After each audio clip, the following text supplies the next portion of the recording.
Okay, so we have a few more board. Okay, that's great that we have more board members now.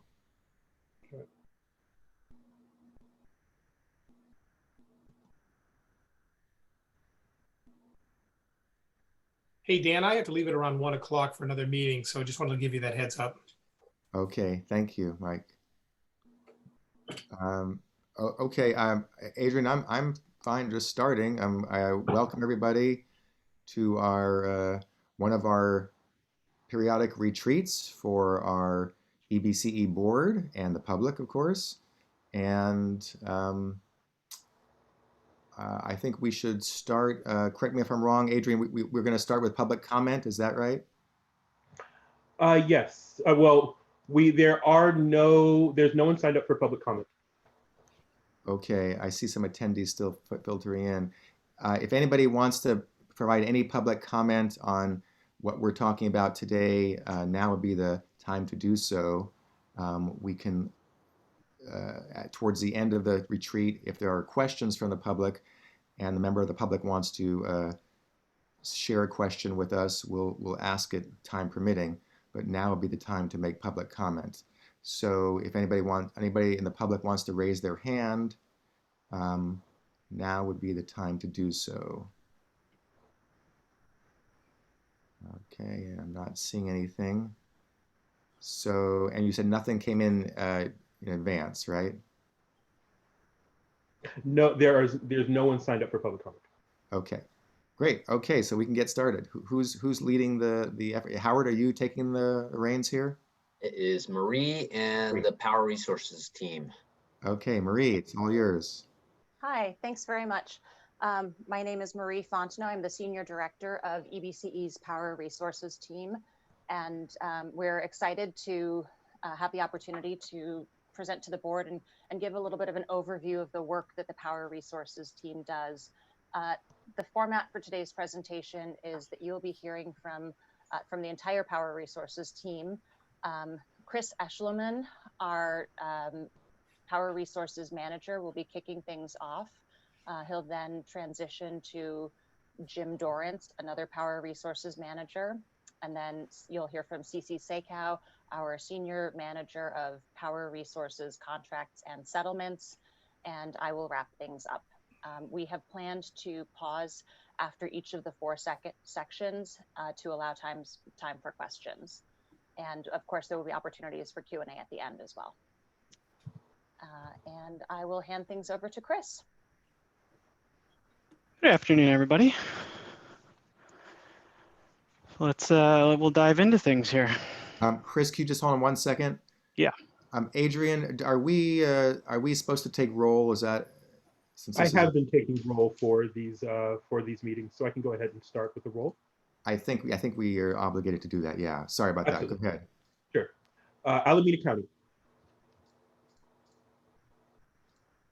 Alameda County.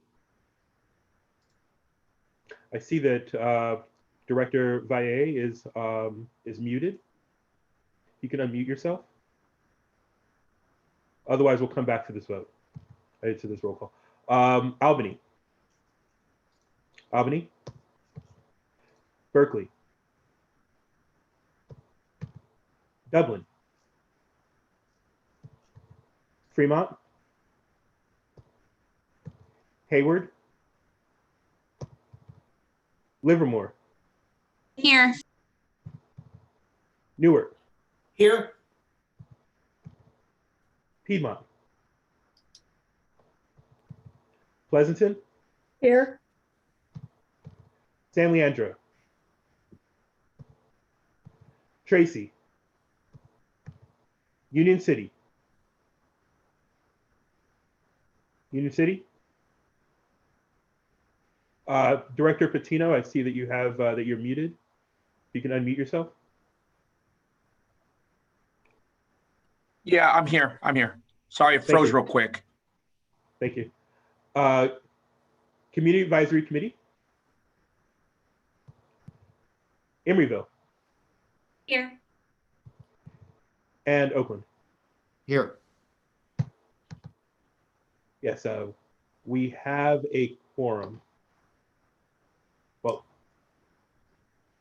Okay. All right. Sorry for the interruption. Take it away, Chris. Yeah, not a problem. Let's get started here, Adrian.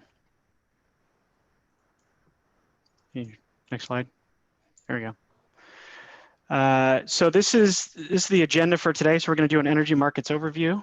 So that'll be sort of the energy market that we're playing in here. We'll then move on to the different types of products that we are transacting in, as well as the different compliance rules that we have around those. Section 3 is, well, how do we build a portfolio, an RPS specific portfolio? And then we'll wrap it up with sort of our risk management, business risks, those types of topics at the end there. Next, yeah. So energy markets overview. So the California Independent System Operator is what EBC operates with and under. There are 9 ISOs or RTOs. RTO is Regional Transmission Organization, pretty much very similar thing as an independent system operator, just a different name. So there are 9 of them across the country / North America. As you can see up there, there's some that are in Canada and Alberta. So it's not a unique concept. California definitely wasn't the first one. PJM over in Pennsylvania, New Jersey, and Maryland was kind of the Kickstarter of this sort of model here, and has filtered across the country in a variety of different fashions. As I'm sure most of us has heard about sort of the power issues down in Texas. So ERCOT down at the very bottom there is its own ISO, and it's islanded from everybody else as opposed to the other ones that like to interconnect and play with other ones. So you can see all the different organizations across the country. They do things a little bit differently, but on the whole, they're fairly consistent in terms of what they do, what they need to manage, and those types of aspects. Let's hop to the next. So California ISO, Independent System Operator. What the California ISO is it's a balancing authority, which means that it needs to balance both the supply and demand within its entire service territory. So the California ISO, although it's called the California ISO, doesn't actually cover all of California. There are a number of different municipals and other organizations that have little chunks here and there of the state, but largely it covers most of California. The average peak is 45,000. I think it's actually a little bit higher now, especially with some of these heat waves that we've been having in the past few years. I think it's closer to 50, but on average over the past number of years, 45,000. To give you an idea, our peak load is somewhere in the like 1,200. With our new communities, probably around 1,400 megawatts. To give you a size of scale there, as well as well close to 30,000 circuit miles of transmission running throughout the states. That includes sort of everything up from high level down to low level, but does not include the distribution system. It's just the transmission system, which is the high voltage. As I mentioned, California ISO is meant to balance both the supply and demand within the state. They also run a competitive power market. So there's 2 different markets that we'll go through in just a minute here, but it is their role to provide a impartial third party that people can submit bids for both their supply and demand. And they act as sort of like a clearinghouse for those bids to ensure that reliability is met. That goes down to the second one there, reliability, and that's very paramount, as I mentioned, with these sort of heat waves or different changes in weather that we've been having in the past few years. Reliability is definitely something that we need, and something that they are tasked with managing. Additionally, they provide out grid planning and development, so that includes any sort of transmission upgrades, new transmission that needs to be built, making sure that all resources that get connected to the system can actually be modeled appropriately for the market, for the systems, and that everything kind of talks to each other. And that's sort of the role of what the balancing authority itself does. Now, these different municipals, the ones that have the different colors and little, odd chunks throughout the state, they do the same thing, but in their own area there. So they're their own balancing authorities, just on sort of a smaller scale and different name. Next. So the wholesale market products. So there's a number of different products that at a wholesale level. So wholesale meaning that it's on the high transmission side, whereas a retail would be sort of like a neighborhood going down to the retail being individual customers. But on a wholesale market level, there is energy. So that is transacted in both supply and demand on a daily basis, on a 15-minute basis, on a 5-minute basis. So it is constantly being transacted throughout the state. There's also transmission. So if you need to get generation from one point to another, there is transmission that you can purchase from transmission owners. So PG&E is the largest transmission owner in Northern California, but there are other entities that own legs of transmission that we may want to put power across. So we have to work with other counterparties to ensure that we have the rights for the transmission there. Then there's capacity products. So both resource adequacy, so that is basically just ensuring that there is sufficient supply to meet the sort of peak demand that we could imagine within the system, and making sure that the resources that have said that they can commit to that are around, and there is a premium to pay for that sort of adequacy amount or insurance, if you will. Then there's ancillary services. Those are done on a both daily and intradaily time period. So those include operating reserve. So that is what's known as spin and spinning or non-spinning reserve. And that basically means that in the event that there is a contingency event, the ISO can call on these resources and they can spin online very quickly within 10 minutes to be able to alleviate any sort of constraints that are going on in the system. And then regulation services are meant for frequency control. So here in the US, we have 60 Hertz is our frequency. Europe is 50, in case anybody was curious. And what these services does is that the ISO will ping a resource every 4 seconds, and it'll go either up or down, depending on what needs to happen to ensure that we stay as close to 60 Hertz as possible. Natural gas gets transacted. It doesn't get transacted directly within the CAISO system. It gets transacted outside of that, but it is a big player in ultimate prices that get settled. So namely natural gas plants known as peakers, which can come on very quickly, have very high costs in order to provide that service. And they're largely driven by natural gas prices. So that gets ultimately wrapped into the prices that get settled. Congestion revenue rights, that's essentially trying to hedge the potential congestion between two different points within the system.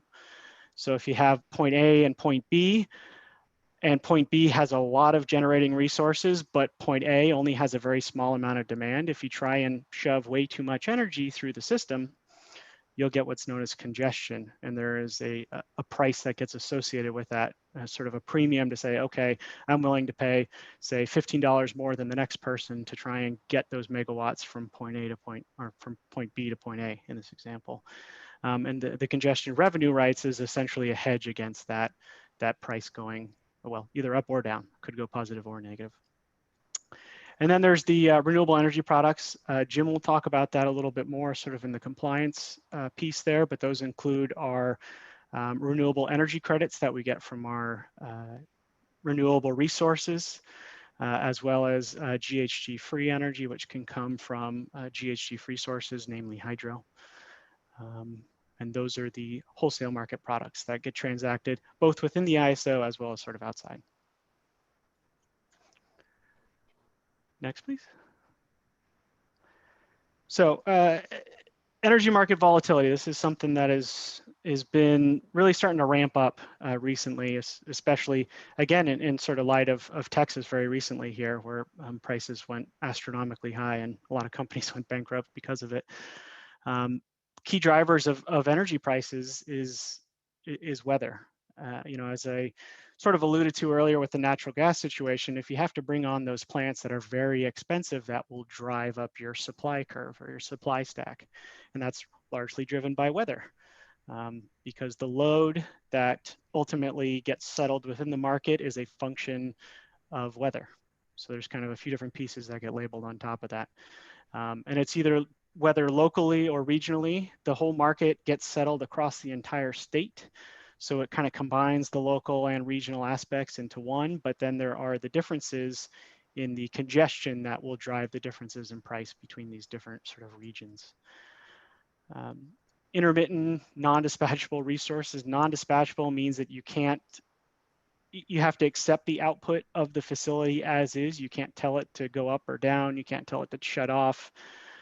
So what would that be? Would be a solar facility. If it's shining, you get the generation for the most part. There's a few instances where that's not the case, but for the large part, it's non-dispatchable. And wind is another one of those. You take it as available, as we call it, and then sort of the lack of battery storage coupled with those non-dispatchable resources sort of increases the volatility, because you just have to take the generation as is or as available. Hydrology is a big part, so that comes into what is our snowpack doing in the Sierras. So this year our snowpack is somewhere around, well, I guess it's May now, but as of April 1st, it was somewhere around 60% of normal, which is, compared to normal is very low, but that also will equate to less hydro generation throughout the springtime when we normally see runoff from snow, as well as cheap hydro generation throughout the summer. So as we get closer to the July and August peaks, you'll start to see lower and lower hydro, which means you'll have higher and higher prices because it's a very cheap resource. Natural gas, there's components that go into the price there, or storage, transport, and sort of the demand for it. If you have a cold snap on the East Coast, one might not think that would drive pricing out here in the West, but the reference hub for the natural gas price throughout the country is Henry Hub, which is down in the Gulf of Mexico. So it is a very sort of countrywide thing, since for natural gas is kind of sent all over the country. And then there's definitely policy and sort of the change of the composition of the supply that is available, and trying to meet these different goals that we have, both our RPS, our GAG-free goals, trying to make sure that we're matching what our customers have been promised. Those different things, not just for EBCE, but for everybody that has these different goals, those things lead into price volatility as well, because everybody's kind of competing for the same thing. Next. So as I mentioned before, there's two different markets. Well, technically it's three, but there's two different markets here. So there's the day ahead market. So that happens the day before. So at 10 o'clock this morning, the market for tomorrow closed. So everything's always being scheduled a day in advance. And during that, they match supply and demand as sort of the key core thing of what a balancing authority does throughout the CAISO. They manage any sort of different resources that may need to get started online early. So there's some natural gas plants that have like 16-hour start times. So you have to know what's happening today to be able to tell them to turn on. And then there's a number of different market processes that go on to ensure that there's both reliability, that the ancillary service, those operating reserves and regulation services get committed appropriately. And it's just to make sure that we start going into the next day as best as we can. Then comes the real-time market. So in this example, for the market that closed today for tomorrow, the real-time market will start tonight for tomorrow at midnight. And then it will run throughout tomorrow. So the intraday real-time market. So they also match supply and demand as needed. Adjustments are made incremental to whatever happened to the day ahead market. So you're not basically starting over from scratch. You're saying in the day ahead, I was awarded X, and then in the real time, we actually need X plus 2 or X minus 2 in terms of megawatts. So everything is incremental off of what happened in the previous market. There's both a 15-minute market, so that happens once every 15 minutes. So there's 4 in any given hour. And then there's another 5-minute market that's subsequent to that happens every 5 minutes. So there's 12 of those in every hour. And very similar sort of processes. What happens in the day ahead happens in the real time, just at a much more granular scale. And just for a little extra color, the day ahead market is only financially settled, meaning there's nothing physical that actually has to be delivered. In the 15-minute market, it's also financially only, meaning that nothing physically has to be delivered. And then once you get down to the 5-minute, that is when resources are fully committed in terms of, if you get an award for, say, 10 megawatts, you are required to physically deliver 10 megawatts, as opposed to just sort of on paper, if you will. So that's kind of how things sort of trickle down. There's all these different markets that everything goes through. Next, please. Chair, I have a question. Yeah, can we wait to the end of the section to ask it, and then I'll definitely get back to that. Okay. Cool, thank you. Locational marginal pricing. So throughout the state, there are some almost 4,000 different pricing nodes that are for both supply and demand. And at each of these nodes, there's a very specific price for the energy that is either paid or paid at those nodes. The reason that there has to be this many is that there's a variety of different resources that end up on the system. If you only had one price, you wouldn't really be capturing the difference between, say, a north and a south situation, because there's a large physical difference between those.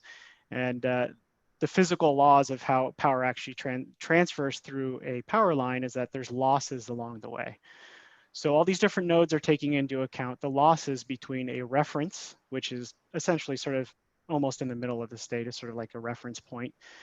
And each of the pricing sort of around that wheel of the center of the state has a loss factor that gets associated with it, and that is an addition to the price.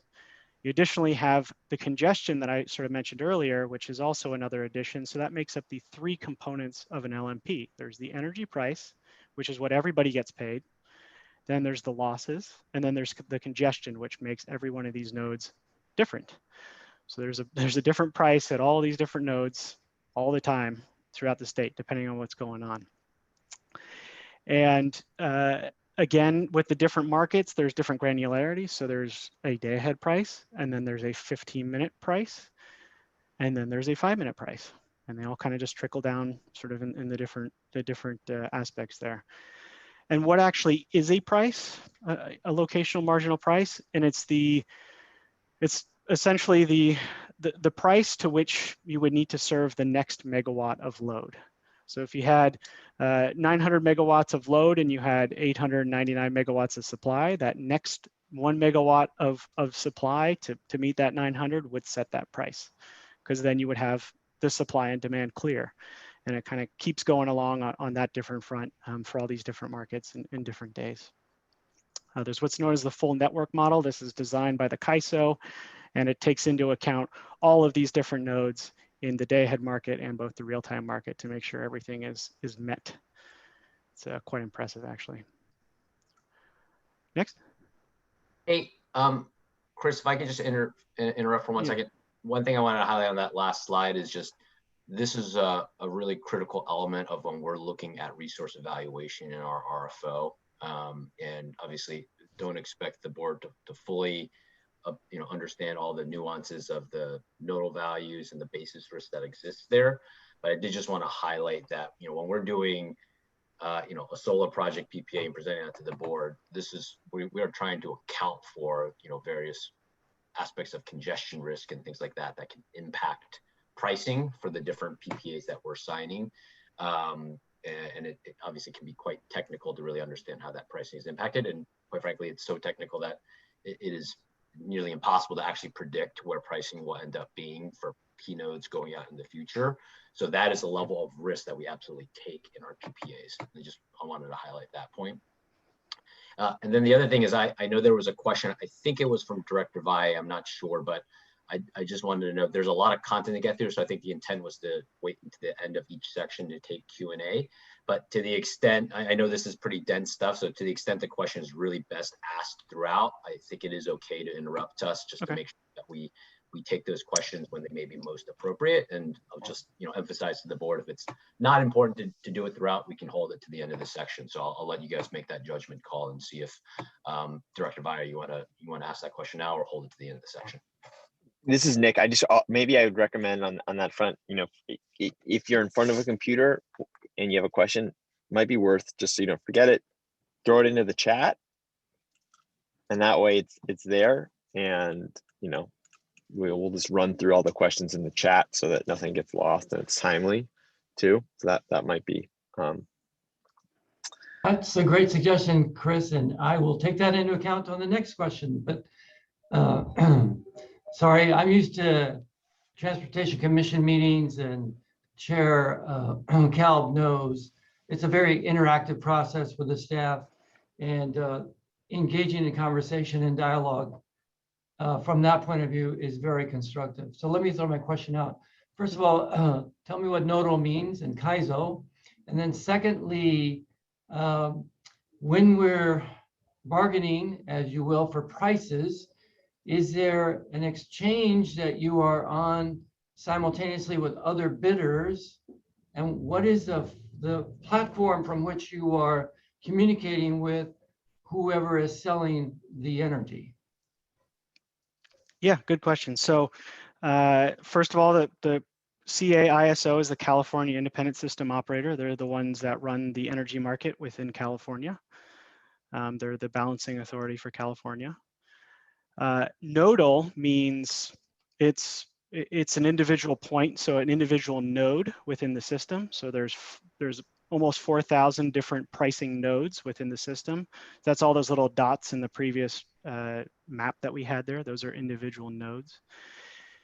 In terms of the actual sort of pricing from a day ahead and real-time perspective, we're not actually directly communicating with different counterparties. We're all throwing it into a market that is run by the California ISO, and everything is, for the most part, sort of anonymized in terms of what actually gets submitted. So you submit your willingness to pay for your demand, as well as your opportunities to sell supply into this market.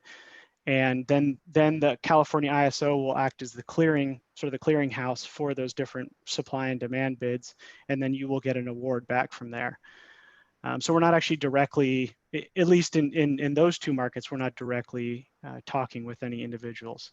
There's a different product that I'll go over in our next section where we actually are directly communicating with counterparties, and I can go over that one a little bit further there as well. Thank you. Mm-hmm. Let's jump down, Adrian. Cool.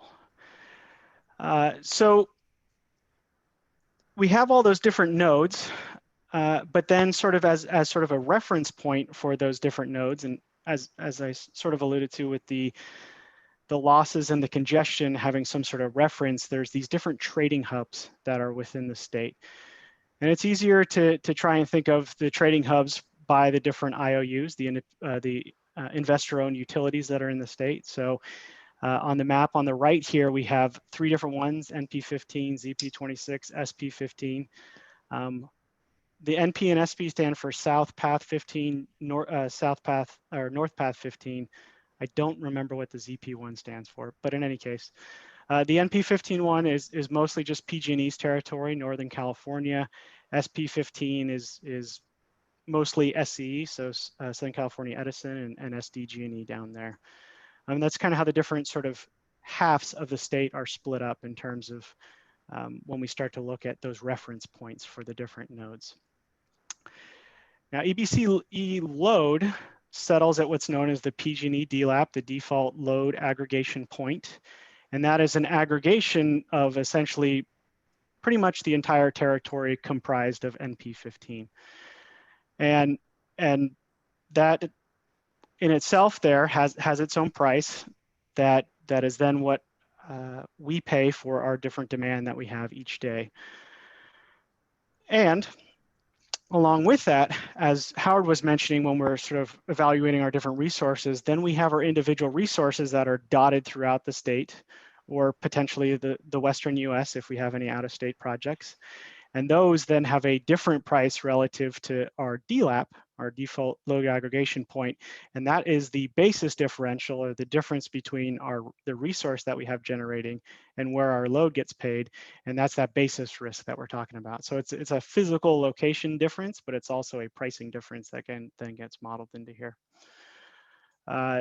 There are what's known as inter-SC trades, and I'll go over that in a little bit further in the next piece there, but those are trades that are done within sort of the state itself, and it's basically a way to move power from sort of one entity to another. So if you have an entity such as a Shell or a Morgan Stanley, and you want to be able to buy power from them, they will schedule the power through what's known as an inter-SC trade, and that's how we will be able to receive power into our name, which is EBCE.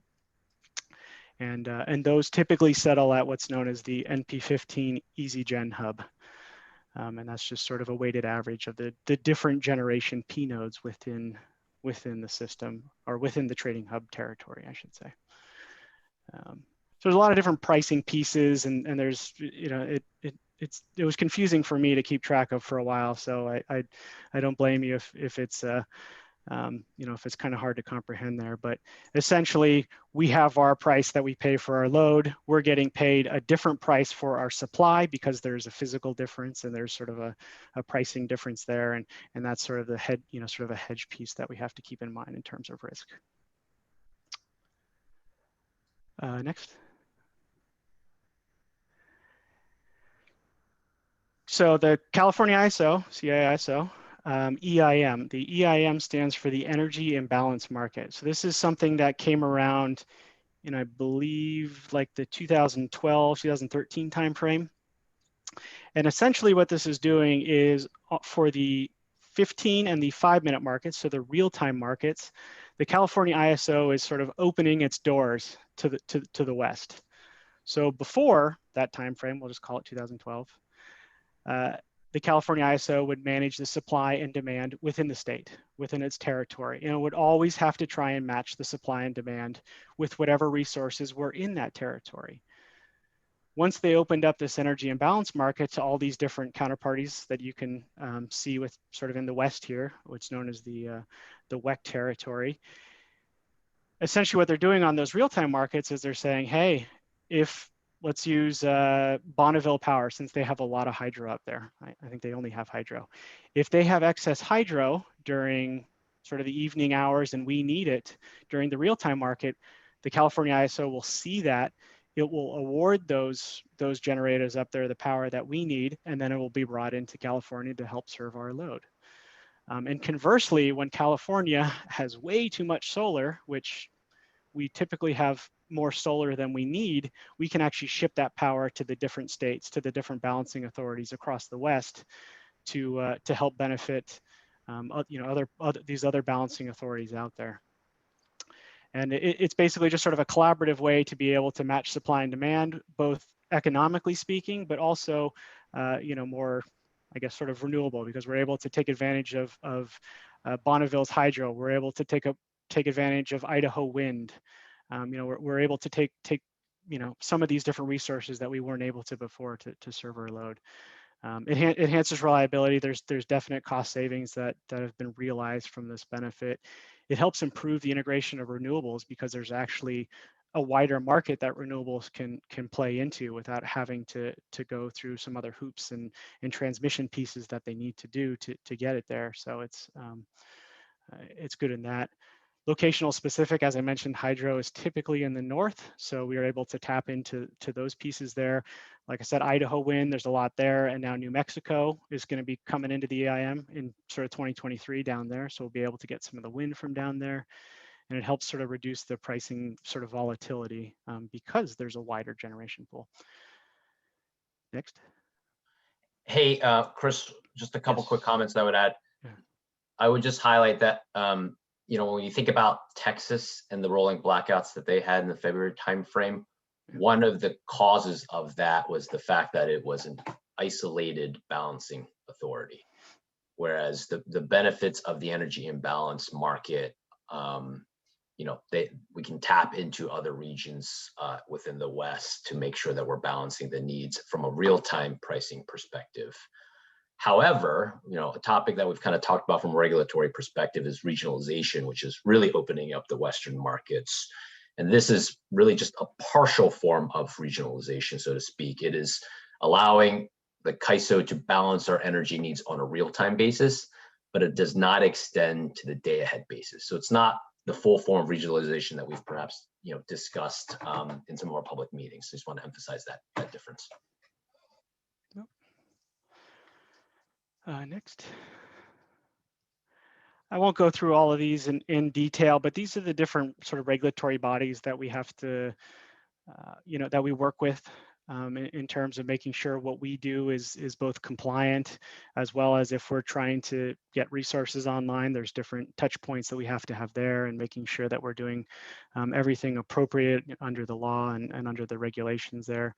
So I mentioned the California ISO, that's the one that runs the market. FERC, the Federal Energy Regulatory Commission, they pretty much oversee everything from a wholesale market standpoint, transmission standpoint throughout the U.S. and both natural gas.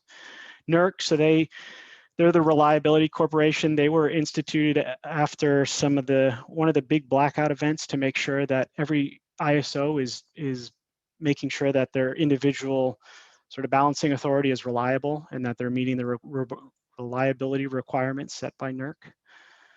CPUC, I think everybody's familiar with that, California Public Utility Commission. So that is everything within, within the state of California here, not just power, but other ones. And then the California Energy Commission, the CEC, to help make sure that everything is from an environmental sort of impact and reducing energy cost standpoint that we're following that. And this is the last slide of the section here, so we can open up to a few minutes of questions before we move on to the next.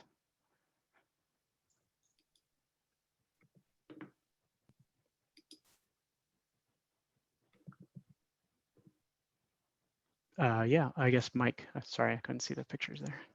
Yes, thank you very much for the presentation. Oh, yes, thank you. Just a couple of real quick questions.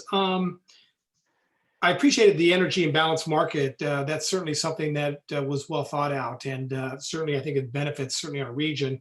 Using the example that you mentioned, the Bonneville situation with the excess hydro, if different ISOs see that there's excess hydro, do they bid on that hydro, or is there kind of a set cost that is then available for any ISO to come in and purchase?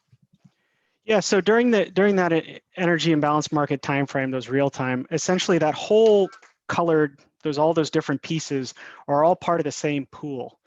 So they can all, everybody within those ISOs or balancing authorities is submitting demand bids, and then Bonneville would submit a supply bid.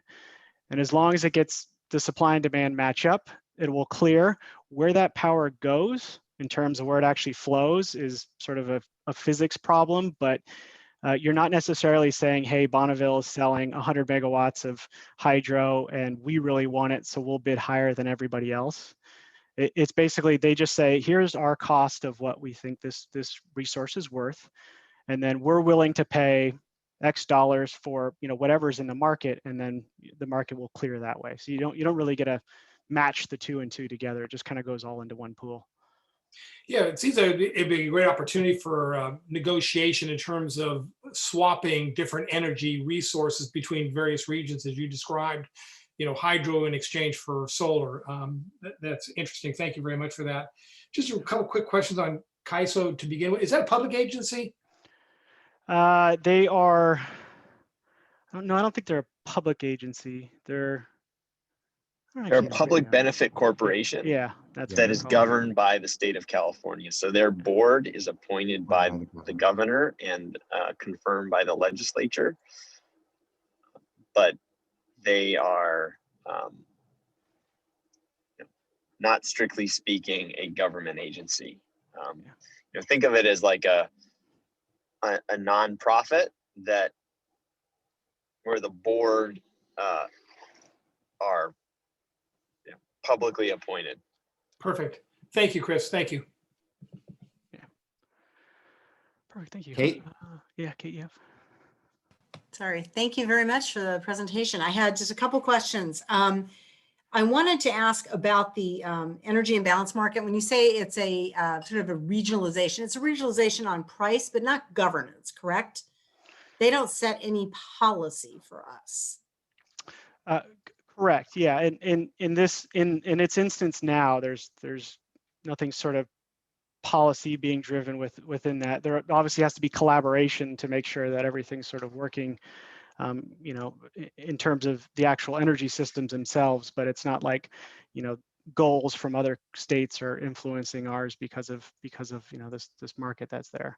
Basically just saying we're taking whatever's here, whatever's happening, but we're just opening up the real-time energy piece of it to be able to tap into those resources without the other baggage.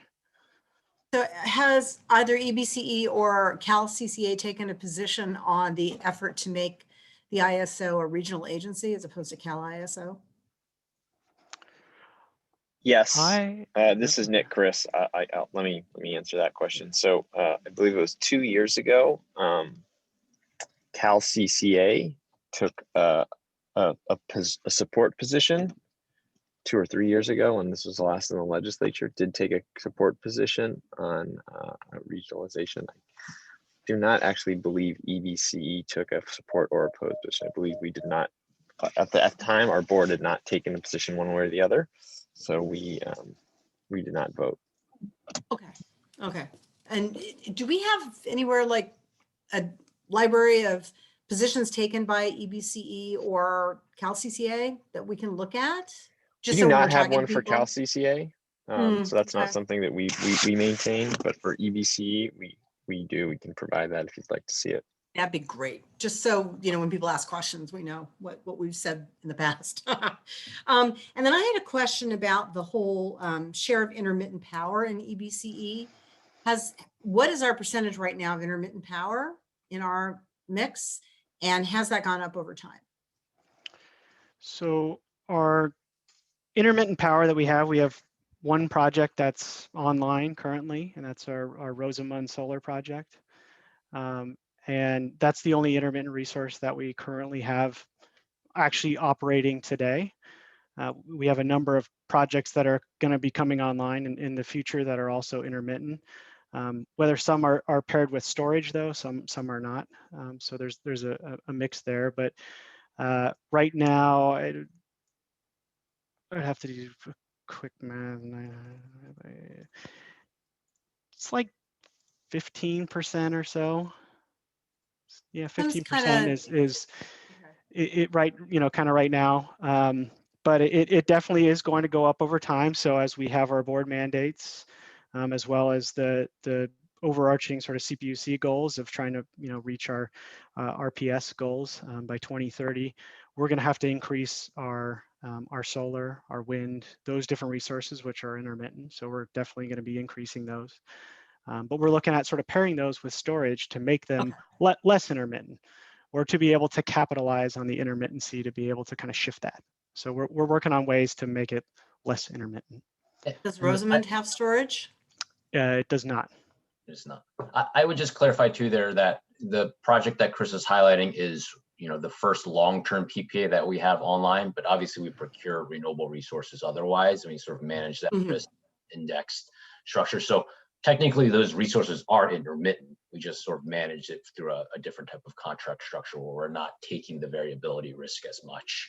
Right, that's what I was, Yeah, exactly. So I mean, we're still, most renewable resources are intermittent with the exception of geothermal. So I want to clarify that. And then we have 2 more projects that we're expecting to roll in this year. And then we'll have, and one of those projects could push into 2022. And then we have additional projects coming online in 2023 timeframe. And then of course, right now we are in the midst of negotiating PPAs as part of our RFO. Thank you very much. Appreciate it. Okay, maybe we should get on to the next segment. Yes. Let's move on. Thank you.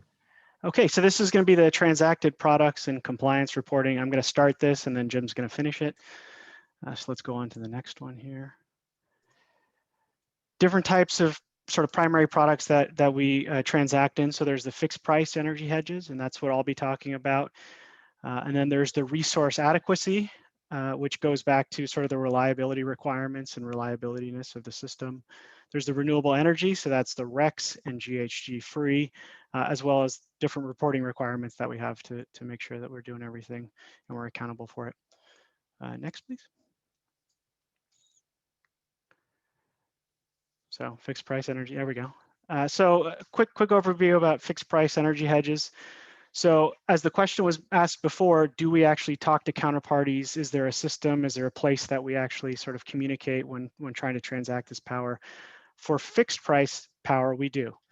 So actually, I ran a solicitation this morning where I went out to the broad market and say, hey, we have a need for power in 2022. Give us your best offers, and then we'll negotiate on price from there. And with that, we have direct email communication, phone communication to actually talk back and forth with those. But a fixed price hedge itself, it has a fixed volume. So for example, I'll use today, we went out for 25 megawatts of power. So that is a fixed volume. That volume is not going to change over the tenor of the contract. For this instance, it was the year, throughout the year. So it will just have that fixed amount. The volumes there's different types of periods that you can sort of transact across. You can either do it, I want the same megawatt value for the entire day, all 24 hours. You can say, I only want 25 megawatts for a select few hours, which is known as on peak, which is during the middle of the day, or off peak, which is sort of the overnight periods. But it's a fixed volume, though. That volume won't change. And then there's a fixed price component with that. So as part of the solicitation, you get solicited for offers of price. You negotiate the price and you say, this is the price of energy that I'm going to pay for each of those megawatts in the out period. So we went out for 2022 today. So I know exactly what those 25 megawatts of power are going to cost in 2022. So it's a sort of we're sort of hedging ourselves in the future at a fixed price. And those the prices typically vary by month because prices are very seasonal, that are then driven by weather and driven by different sort of hydrology and those types of things. So there's a little bit of variability there. Next, please. And these are just an illustration to kind of show the different building blocks. So while each of these different sections that I have labeled as block 1 through block 3, they weren't all done at the same time and they weren't all done at the same price. These are kind of the typical building blocks that we have. So we have our load, which is in that sort of dotted blue line. You got megawatt hours on the left side there. So this is sort of like a typical load shape that we have if you're looking across a one-day period. And then what we'll do is we'll do these fixed price energy hedges that will then put these building blocks to try and cover that. And what we're trying to do is we're trying to match the curved line with very sort of straight boxy line, boxy sections as best as we can to try and cover our position. So these are 3 different types of energy hedge period products that we can do. And that will end the fixed price energy section there. And up next, we have Jim Dorrance, who's going to go over our resource adequacy, renewable products, and then our reporting requirements. On to you, Jim. Hello, everybody. So as Chris pointed out on the earlier slide, there are 3 primary products the EBCE Power Resources team purchases. Second product is called Resource Adequacy, which we see here. And so at a high level, this is a product that EBCE as a load serving entity has an obligation to procure. It's a product and a requirement. And ensures at any time of the day within the CalISO that there's adequate available capacity, that there's generation on the grid that can match customer demand, customer energy need. The product itself is purchased in megawatts as capacity. And this is purchased from generators themselves at times, also from other load serving entities. And these units, if called upon by the CalISO, have generation that can be turned on and dispatched onto the grid to match customer demand. So EBC is required to procure a volume of capacity that's determined from forecast for all our customer peak demand. So the highest combined energy use at a single hour in a month. And we need to have purchased the matching capacity plus an additional 15% of the capacity on top of that as a contingency. This requirement is determined once a year annually, and it's impacted mostly by customer load growth, customer enrollment, EBCE customer enrollment, and also the availability of grid level generation, which could be impacted by retiring resources.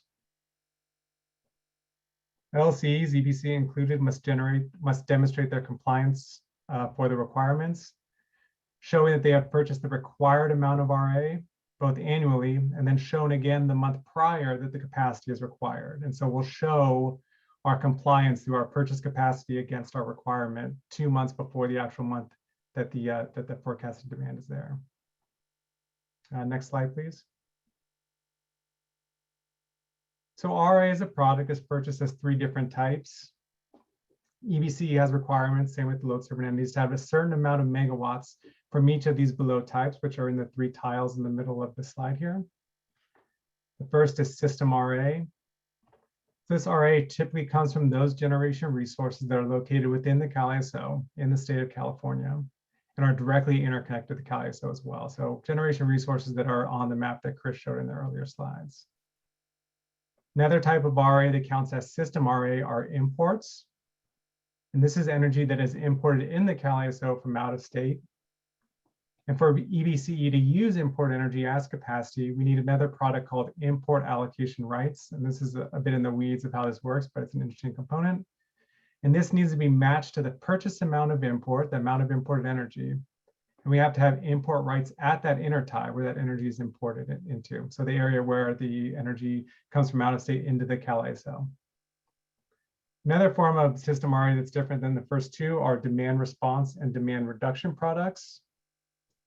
What these are is, instead of physical energy capacity, as the first 2 items were, these are products that are actually reducing the demand at the customer level. So you think about household batteries and things that reduce customer usage instead of an actual physical capacity on the grid. So the next type of RA is local capacity, and EBCE also has a requirement for that. This is in the middle tile. EBCE has a local capacity requirement, which is based on customer demand, and then the location of where that demand is within the PG&E area. The local requirements are to have a certain amount of capacity, and so available megawatts of capacity in sub areas that are located throughout PG&E's transmission area. So there's certain areas within PG&E's transmission area that we have to have available capacity coming in from, and that's the local capacity requirement. And the last type is flexible RA. So EBC has a requirement where a certain amount of our purchased RA needs to be qualified as flexible. So the flexibility of an RA product is determined by the resource ability to turn on and then dispatch energy within a certain time frame and at a certain frequency. So how fast can it turn on and how fast can it shut down as well, and how often a contracted unit can cycle like this as well. Within flexible RA, there are 3 different categories depending on the flexibility of the resource that is contracted, and both or either system or local capacity can be counted as flexible as well. So also for local capacity, EBC will be purchasing this ourselves for 2021 and 22, but starting in 2023, the local capacity will be purchased by a central procurement entity where ours is PG&E. Next slide, please. Thank you.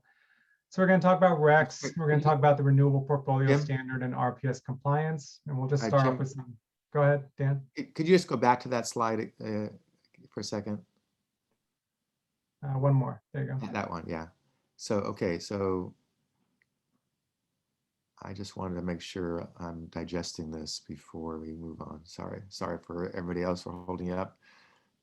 No, the capacity is a bit nebulous. I mean, it's really, it's kind of tough to define. So any questions you have are accepted.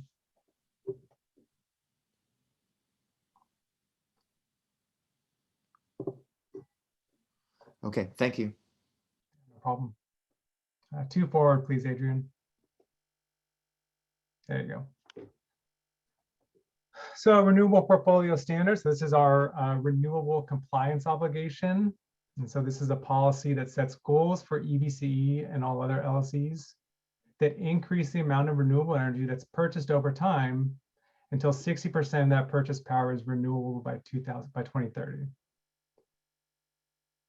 So we talk about renewable energy, the currency of the renewable energy, how the amount of renewable energy is quantified and purchased. These are called renewable energy certificates, the RECs for short. I'm sure most people have heard of these things. And so for each megawatt hour of purchased renewable energy, this is equal to 1 REC. So you buy a renewable megawatt hour of solar, you get 1 REC.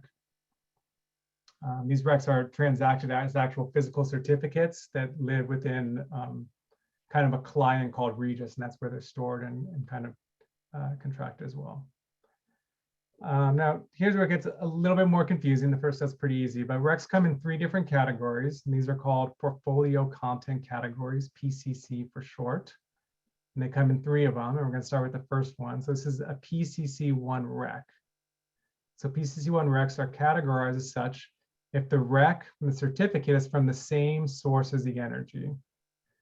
And so how this works is if we receive a megawatt hour of renewable energy that's generated from a wind farm, which again, PCC1s are most often in state, and the corresponding REC is created. To have this REC count as a PCC1 REC, the certificate is matched with the energy that is also from the renewable source. And so I'll say this again. So for PCC1 REC, we receive a REC certificate, and at the same time, there's matched renewable energy from the same source as well. So you have REC and renewable energy. The REC is transferred to EBC as the buyer, and the energy from the renewable source is then injected in the CALISO at the same time on behalf of EBCE. And again, so this is the most common and typical REC are the PCC1 RECs. So these can be purchased either as fixed price energy deals, which means we're buying the energy and the REC, and receiving revenue from the energy, which is similar to the construct of our PPAs. Or they can be also purchased as index plus deals, where we're only paying for the price of the REC, and the energy, the renewable energy, is still being injected in the CALISO on our behalf, but we're not receiving market revenues. And those are the 2 primary structures that we transact the PCC1 RECs. So that's PCC1s. The next category are PCC2 RECs. And so same in the case above, a megawatt hour of wind is generated and the REC certificates created and transferred to the buyer. But instead of the energy coming from the renewable source going in the CALISO, the energy comes from a different source, and it's usually unspecified. These are typically and almost always from out of state. And so a megawatt hour of wind is generated somewhere in the WEC, kind of in the western area. And at the same time the REC is created, energy from that area is injected in the CALISO, but not from the same source. So these RECs are still renewable and they still count for RPS, but they are less expensive than the PCC1 REC. So PCC1 REC, you have a renewable energy certificate and renewable energy. PCC2 REC, you have a renewable energy certificate, but you have energy from a different source, typically unspecified. So the third category are the PCC3 RECs, and these are considered unbundled RECs as there's no generation matched with the REC. So, typically these are kind of just certificates, usually left over from generation where the energy's been dispatched, but the REC was created. Sometimes it's a rounding amount. These are also RPS compliant. EBCE does limit our procurement of these RECs to a maximum of 5% of our total Bright Choice renewable procurement. So it's the PCC3 RECs is not a big part of our purchasing portfolio at this time. It's a very small amount, if any. And so we mentioned the 3 categories, and for each of these categories, there are limits on the amount that can count towards our RPS requirement during the compliance period. And we'll discuss this kind of mechanism next. But per the RPS, a minimum of 75% of our purchased RECs have to be PCC1s to be compliant. So the lion's share of our allowable RECs that count towards RPS have to be PCC1s, which are these kind of bundled RECs where the energy is there as well. Next slide, please. So now I'll talk a little bit about the rules governing the RPS, Renewable Portfolio Standard. So this has an increasing renewable purchase target over time, as was discussed. And over a compliance period, a certain percent of the purchases must be renewable for EBC to be compliant. So we have to purchase a certain amount of renewable energy to be RPS compliant. The compliance period is made up of multiple years, 3 to 4 years typically per compliance period. There's not a single year RPS procurement target. So we average our purchases across a series of years. At the end of each compliance period, EBCE and LCEs must demonstrate that the average percent throughout the period has been purchased as renewable with the proper amount of RECs from each of the 3 categories that were discussed. In addition, the RPS targets SB 350 mandates that of the renewable energy purchase, 65% must come from renewable sources that have been contracted for 10 years or longer, like our PPAs. So in addition to our renewable content requirements through the RPS, some of that amount has to also be from long-term contracts. This requirement starts in the current year, which is the first year of compliance period 4. The chart in the table here show the annual soft target. So what is kind of the soft goal we have per year, and then also what is the total renewable amount per a compliance period, which is on the right. And I know the numbers are small on that. Failure to comply with the RPS could result in a $50 per megawatt fine for any shortages, any lack of compliance. Next slide, please.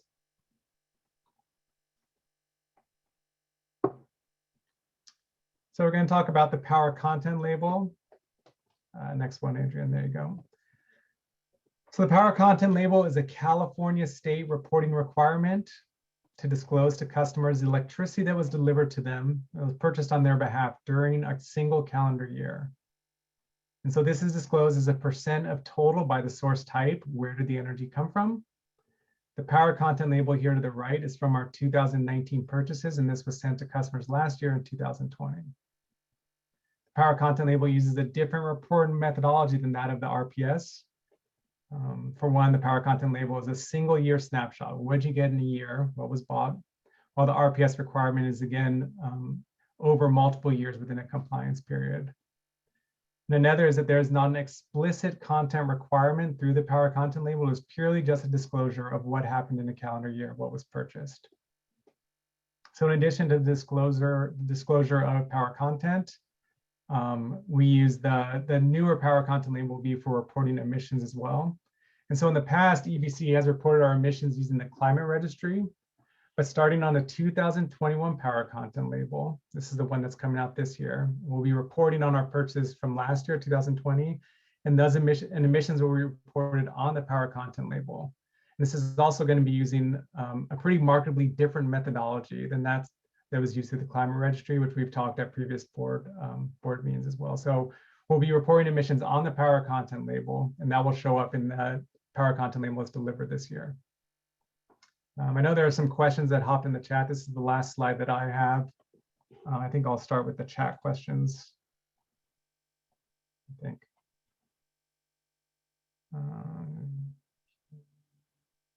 Actually, go ahead and start, whoever has the first one. I see a Vaughn on here, but I think that's for the previous section. Let's start with the let's make sure to start with the board member questions. Yeah, do any board members have questions? Raise your hand or just start asking for this section. No, I'm not seeing one. There was one of the attendees asked, is the transmission currently available for the map on slide 11, or is it still a work in progress? You see that in the chat there. And did we answer Supervisor Valle's question on here? Oh, I didn't see it. I'm sorry. His question was related to, do we have a goal each quarter or year that we have to achieve to meet our customers' needs? How do we track? And do we send an annual report to our customers and government bodies?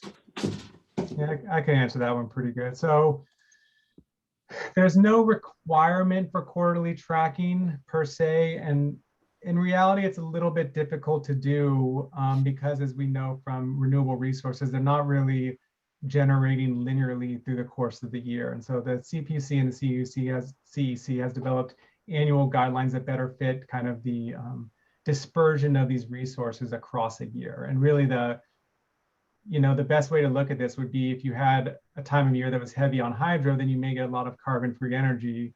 Or then if you have a quarter that is heavy on solar, the summer, then you may get more renewable. And so it's really not a good indication of what was actually delivered to the customer across a year. And that's why a lot of both the power content label and the RPS, which even looks further out, kind of takes an average approach. So what was purchased throughout the year, what was purchased throughout multiple years. I hope that answers the question.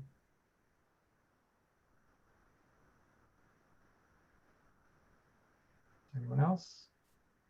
Taking all And the annual report? Again, the annual report is a January to December snapshot. And is that sent to customers, or how do we distribute that? Yeah, I can answer that one. So within the regulations, it's required to be disclosed to customers. There is a carve out for it to be emailed, but traditionally, and I think for even the majority of our customers, this is a physical mailer that comes out in the mail sometime between August and October of each year, depending on when the CEC sends the final content label. And so this is actual physical mail that we've been sending out every year since we've been online. And every LLC does that as well for their customers. Thank you. You're welcome. Thank you. Were we able to answer Vaughn's question? I can answer that one real quick. So the slide 11 is, I believe it was the one, it's actually, I think it was slide 10, the one about the EIM. I think that's probably what I was referring to, since 11 was about the regulatory bodies. Quickly to go over that, yes, this is using current transmission. So anything that is getting dispatched across these different balancing authorities is using existing transmission. And if any future projects get thrown into the mix, then they will be added as different connection points.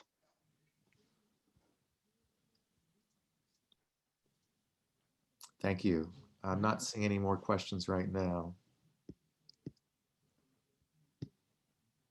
Great. Well, thank you, everybody. Thank you. Who's up next? I am. So Adrian, would you mind going to, yep, next slide, please? Hi, everyone. This is Cece. So in my section here, I'm going to talk about how we build a high-level overview of how we build an RPS portfolio. Yes, thank you. So as an example here, we have a hypothetical future day in January. This is an example of a forecast for demand. So this is the blue line you see there, the load on a potential future day. So there's more demand than supply. The gray and yellow orange bars are that represent our generation from a made-up portfolio of resources. See how in the middle of the day, we'd expect to have more supply, mostly from our solar generation, than we have in terms of demand, that blue line. And yet in the early and late hours of the day, we don't have anywhere near enough supply to meet that demand. So that's a future day in January. Next slide, please. Thank you. So here's another individual future day made up July day. And so there's a similar demand, blue line, but yet here, there's a lot of overgeneration during the middle of the day, you can see. What I want to note here is we have the exact same made up portfolio of supply resources from the previous slide. It's the same portfolio, yet we have so much overgeneration from solar in the middle of the day, intermittent resources, and we're still very short in the early morning and at night. I think you can see from these last two slides that we don't want to only execute contracts, right, thinking about our portfolio with just solar intermittent resources. We really want other types of generation as well to really, meet our demand 24/7. Next slide, please.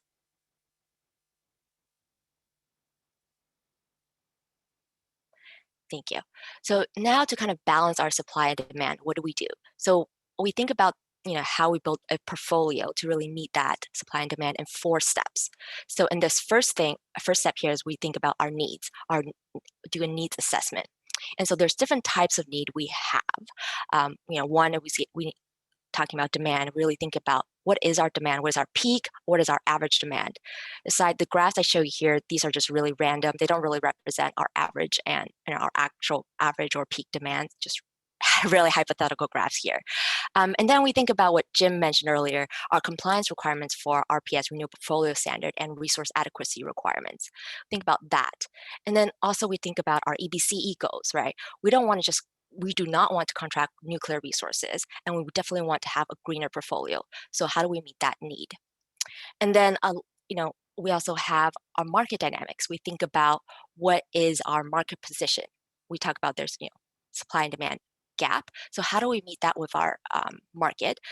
There's a lot of overgeneration and in the market. What is our financial exposure associated with that open position in the energy market? And so that's something we think about a lot as well. You think about for example, the August heat wave where there's a price spikes.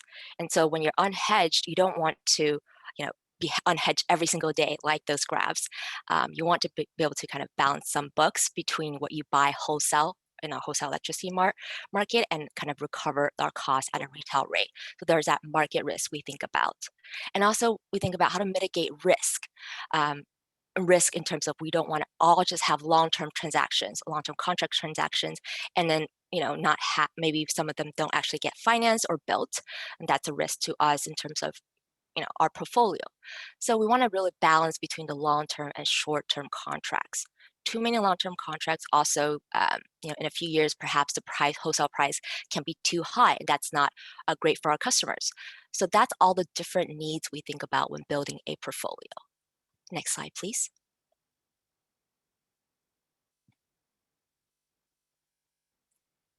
Great. So in step 2, now I mentioned all those different needs. So how do you prioritize? What comes first? And here in the left side, you will see in our prioritization, compliance requirements comes first. As a load-serving entity, we really need to ensure compliance with our resource adequacy and renewable portfolios standard regulations, just as Jim mentioned earlier in the previous sections. And then we think about really second priority is manage our open position and our market exposure. And this comes above all other items because if we don't do this well, we could end up in another energy crisis and really run our organization into bankruptcy. And then after that is risk management in terms of priority of needs. We manage how we're hedged, and we want to make sure our transactions, especially our long-term transactions, can be financially backed as they get built. I mentioned that earlier. And while I've listed what we have, other EBC goals as a last priority, I just want to emphasize, it is very important to us that we meet these other EBC goals. It's just that we can't achieve these goals if all the other goals are not met. And if we don't have a business to run, for example. And then related to how we think about prioritizing these needs, we also evaluate these needs through kind of 2 different lenses. On the right-hand side, you'll see we'll look at it through kind of the quantitative aspect and the qualitative. So quantitative is really thinking about what is the future pricing of value of energy, resource adequacy, renewable energy credits associated with a generating resource such as a solar project. And also, where is this a resource? Is it in Alameda County or not? Because there are perhaps congestion risks to that as well. So those are very quantitative inputs we think about. And then qualitatively, we also think about, how a potential transaction impacts our open position. I think we are tolerable to some risk, but we don't want to be, completely open. And also we think about environmental considerations as well. At a high level, RPS, greenhouse gas, free generation, carbon-free clean energy is great, but they're not all equally good. A solar plant that is built on top of an old gas power plant, replacing that is a great thing. But a solar farm that is built on top of maybe an endangered species habitat is really not keeping with our organization's values. So that's kind of some of the frameworks that we think about when we prioritize our needs. To kind of summarize, that's kind of what we look through 2 quantitative lenses in building our portfolio, and we prioritize, compliance, market dynamics, risk management, and other EBC goals through qualitative and quantitative lenses. Next slide, please. Great. Now going back to our example I mentioned earlier. So in this 3rd step, we think about all our needs and what kind of products are out there that are eligible to meet these needs we have. So for example, in this hypothetical situation, we think about all these little circles are the unhedged positions, right? The blue line is a load, and then our yellow bars and gray bars are our portfolio or supply generation. There's a gap. So that's our unhedged position. And these morning and evening during the winter due to overgeneration, during the summertime, we think about that. That's our need. And our need is really we're exposed to the market. And so how do we fulfill that need? By providing, we have intermittent resources, energy resources, maybe storage. Maybe that will help balance out that kind of, smooth out our portfolio to kind of meet that demand we're talking about. So that's, in our 3rd step, we think about what kind of products are eligible to meet our needs. Next slide, please.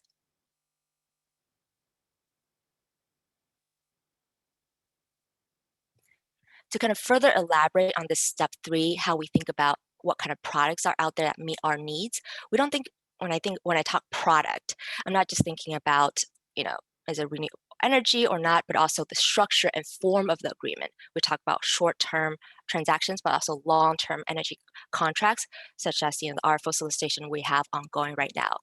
We're looking to buy long-term power. We're signing long-term power purchase agreements.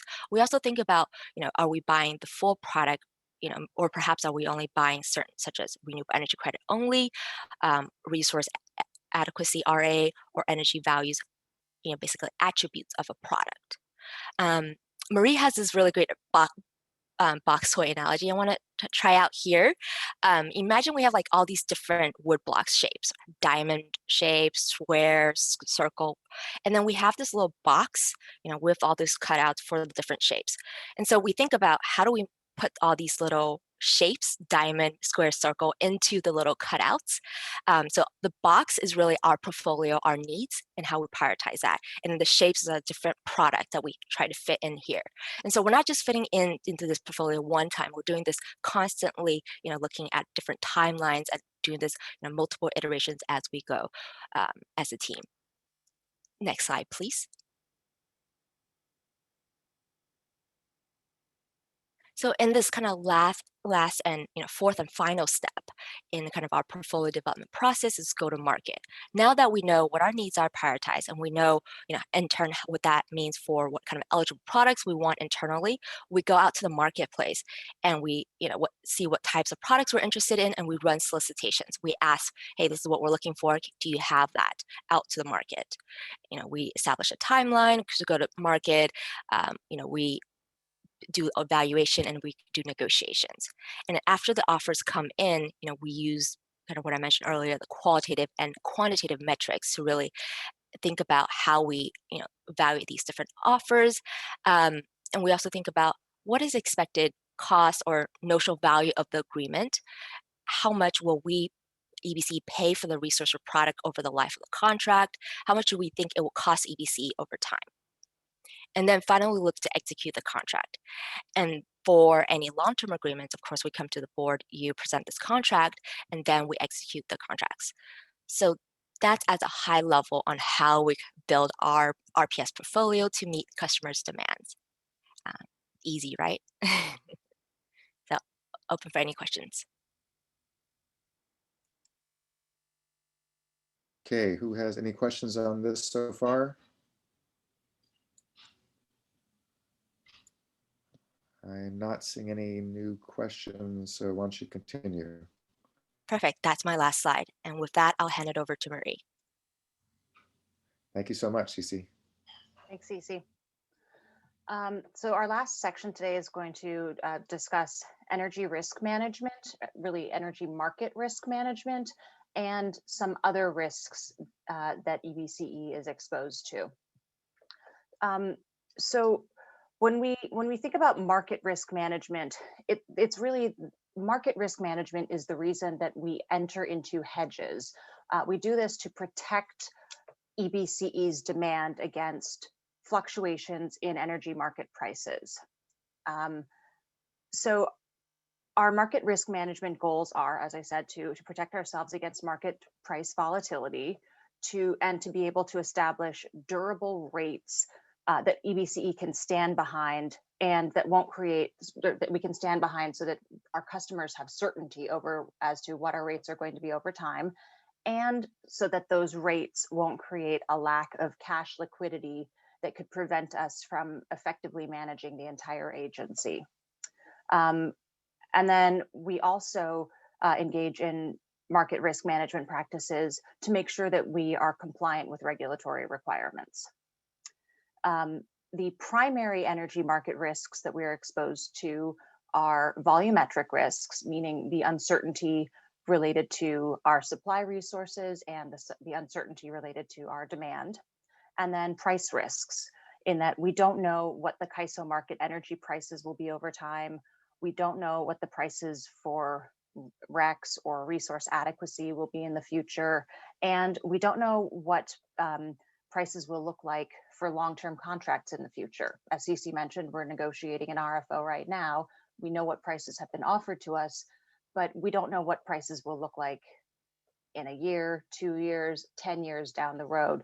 So, we're making educated decisions about which contracts to execute now, recognizing we don't know what's going to happen if a similar contract was offered to us at some point in the future. And so all of this risk creates a constant question that's lingering over us, and that is, do we buy now or do we buy later? Next slide, please. So, do we buy now or do we buy later? Short-term and long-term hedging.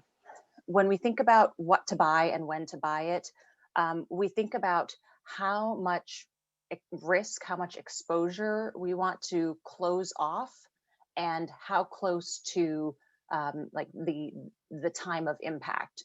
When NASA does takeoff countdowns for spaceships, they say T-10, T-9, T-8.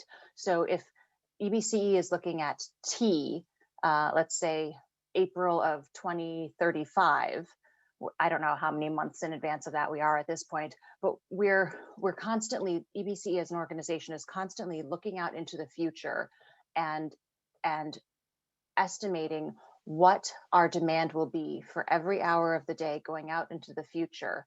And so we're effectively doing our own T minus such and such countdown all the time, going out into the future and trying to procure the energy and different products that we need for that T, that point in time in the future.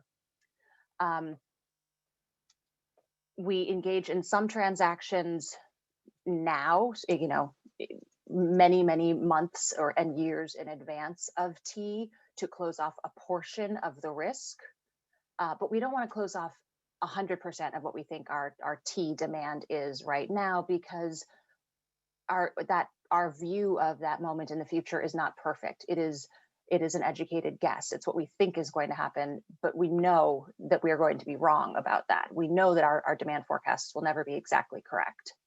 And so we take this approach of closing off chunks of risk and larger and larger chunks as we get closer to that future moment in time, so that we don't buy more than we need, so that hopefully we're executing on the best prices available. If it looks like prices right now are really, for that point in time in the future, are really, really good, then we might buy a little bit more now. But if prices are really high right now, we will only execute a little bit now in hopes that prices will go down in the future. So we're managing the timing element, the price element, and the forecast uncertainty elements. And by closing off chunks of the risk, it leaves us able to respond to changes in load forecast. The fact that the load forecast could go up or could go down. Next slide, please. Hey, Marie, can I just add 2 more thoughts here? Yes. One is, I would just emphasize that as much as we try to time the market well and take advantage of good market conditions, we also are conscious that it's hard to always time the market perfectly, right? So our goal in the long run is really to sort of cost average and be disciplined with how we procure energy, so that we can execute our contracts at different points and with different market conditions. We don't know, there's technology risk out there. Battery costs might go down. Solar panels may continue to go down. So there are developments like that in the future that we expect to happen. Prices could increase, prices could go down. So our goal really is, at the end of the day, to try to be disciplined and sort of space out our procurements and take advantage of different market conditions, so that we're not too concentrated in the risk for the time that we're actually going out and procuring. So that was one thing I just want to emphasize. And the other thing I wanted to note here is just, when we think about our level of hedging, particularly in the short term, it's also important to take into account PCIA. So something that we uniquely need to consider, versus an IOU or versus a municipal utility, is the dynamics of the PCIA mechanism and what that really does, in essence, to sort of hedge our energy. So we are looking at our own portfolio that we're building in terms of contracts, but we also have to think about what was the sort of legacy portfolio that PG&E put in place, and really in what way does that serve as a hedge for us. So we've done quite a bit of work on evaluating the PCIA hedge effectiveness. And I think that's something that we're planning to discuss with our risk oversight committee in more detail. And we may bring something to the board as well in the coming months, just to discuss that in more detail. But I wanted to just highlight it here to note that that's a complicating factor that's really critical to take into account, because obviously if power prices go up, next year PCIA fundamentally goes down, and vice versa. If power prices are really soft and low, next year you would expect PCIA to increase. And so we're undergoing quite a bit of work to really make sure we are incorporating that and to think about how we are hedged within our portfolio. Thanks, Howard. Great clarifications. Next slide, please.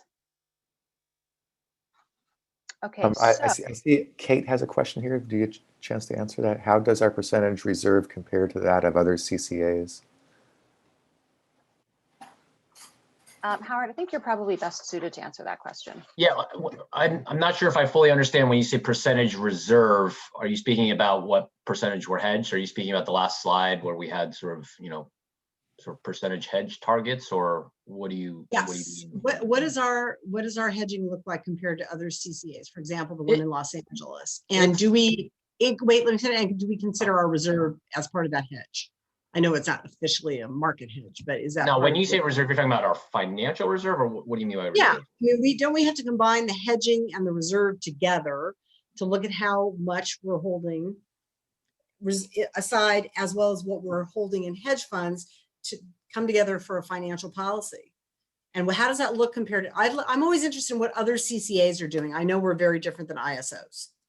Yeah, so IOUs, I think you mean. The hedge matrix itself, I would say this is a fairly common hedge matrix. We've kind of benchmarked to other municipal utilities. We work with NCPA to develop our own hedge matrix. So this is pretty in line with how general public entities, municipal utilities, and CCAs have approached hedging. Obviously, every CCA is a little bit different, depending, on sort of nuancing the different levels and timeframes. So I'd say this is pretty consistent with kind of the market. I will say what I noted with the PCIA, I think we are far more advanced on that analysis than many of our other sort of sister CCAs, and sort of really thinking about how does PCI serve as a hedge. And so incorporating that dynamic in here I think is a really important element, so that you don't look to be 90% hedged and then you layer on PCI and you're at 150% hedged, and that actually is the wrong exposure that you want. So that's a sort of separate element. The reserve aspect that you're talking to, I think we previously benchmarked some of the financial reserve targets that other CCAs have. So I think we're fairly consistent. We actually updated our reserve policy to be more in line with them from a financial perspective. And what we account for as well is thinking about when you combine sort of our financial reserves and our hedge matrix, the way that we usually think about that is in terms of VAR, right? So value at risk. So if you have more exposure to the market, given sort of normal volatility that you can experience in energy markets, then we do analysis to try to understand if you're 20% exposed because for whatever reason we're 80% hedged, and that 20% has this much potential volatility in the market to sort of determine the value at risk. And you look at your value at risk relative to your financial reserves to make sure that you can cover that risk.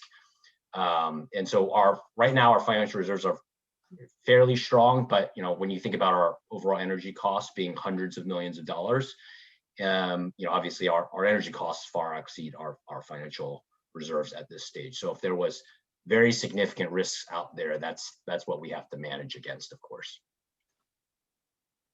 Thank you. That was helpful. Yes, it did. Thank you, Howard. That was great. Okay. Are there other questions we should answer now, or should we move on to the presentation and then answer those at the end? I haven't had a chance to read them all. Marie, why don't you move on, and we'll get to any more questions as they come up. Sounds good. So moving away from explicit financial risks and talking about hedging strategy into other risks that EBCE is exposed to, there is sort of a lingering reliability risk. As you're probably aware, the last remaining nuclear power plant in California, the Diablo Canyon power plant, will be fully retiring by 2025.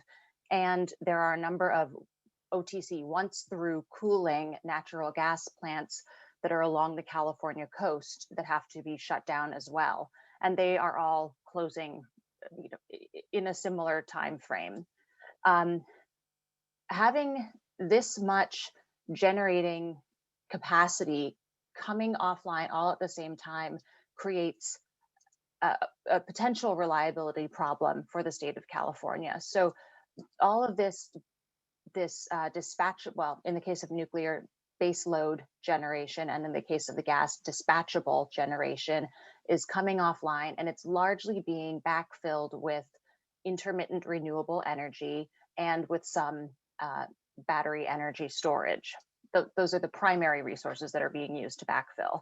And so what the CPUC and the CAISO are seeing is that that there is concern that there won't be enough guaranteed capacity to meet demand at times that we actually need it. So as much as EBCE doesn't want natural gas energy to be serving our customers or nuclear energy to be serving our customers, the role of these very reliable power plants on the system, they play a very important role in the system.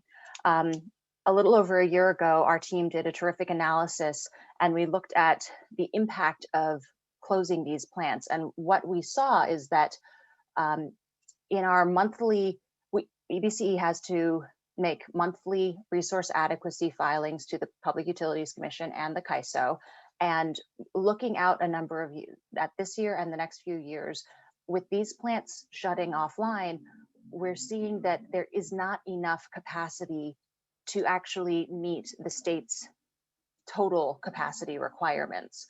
So EBCE anticipates that there will be months when we have to be out of compliant with our requirements because there simply is not as much capacity as the total demand for capacity in the market, mostly in the summer months of 21, 22, and to a certain extent 2023. So that's a concern for us because we can be exposed to penalties from the Public Utilities Commission. And then there's the reliability concern that goes along with it. If we're getting penalties because we aren't supplying or providing the capacity to the market because there aren't resources available, then if customer demand comes in over the summer as high as it could, or if we have record-setting demand, we could be exposed to rolling blackouts, similar to what we experienced last August. When we did this board retreat last July, I spoke to this slide as well, and I talked about how we're forecasting insufficient capacity to meet demand, and then it was timely because 1 month later we did have rolling blackouts. The Public Utilities Commission has been taking steps to try, and the CAISO have been taking steps to try to avoid that happening again. But I just wanted to flag it for this board to recognize that while we're happy that that dirty gas plants and that Diablo Canyon will be shutting down and we won't get energy from them, it does actually create reliability concerns that there are a risk to EBCE customers and the entire state.